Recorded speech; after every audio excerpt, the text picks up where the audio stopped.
એક દિવસ મારા સપનાનો રાજકુમાર આવશે અને મને એટલા બધા ગિફ્ટ આપશે મારા બર્થડે મંથ આવે ત્યારે. ઓહ, એ આશા મેં છોડી દીધી છે.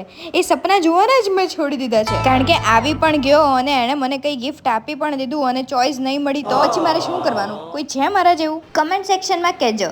એટલે એમાં કેવું છે ને કે મારી ચોઈસ હંમેશા અતરંગી જ હોય. તો હવે એ બિચારા કોઈ પણ મારા જીવનમાં આવે એ લોકોનો વાંક નથી. प्यारी समझ गई. એ લોકોને જે ગમે એ બરાબર જ હોય, પણ મને ઊંધું ગમે ને એ પ્રોબ્લેમ છે. તો મેં મારા માટે મારો બર્થડે મંથ છે ને એટલે આ બેગ મંગાવી દીધી. અરે કોઈ ઇનામ નહીં આપ્યું મમ્મીને આ બેગ બહુ જ ગમી છે. હા, થોડી મોંઘી છે પણ મને સેટિસ્ફેક્શન છે કે ફાઇનલી મેં બેગ ખરીદી જે મને જોઈતી હતી. કારણ કે કોઈ મને મોંઘું ગિફ્ટ આપે અને પછી મને નહીં ગમે તો. By the way, this is not a leather bag, this is the vegan bag. તમને ગમી? મને તો બહુ જ ગમી. જેટલું બહારથી ફાઇન છે ને એટલું વધારે અંદરથી ફાઇન.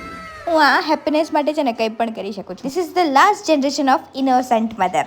એનું બાળપણ જીવતું રાખવું આપણી જવાબદારી છે.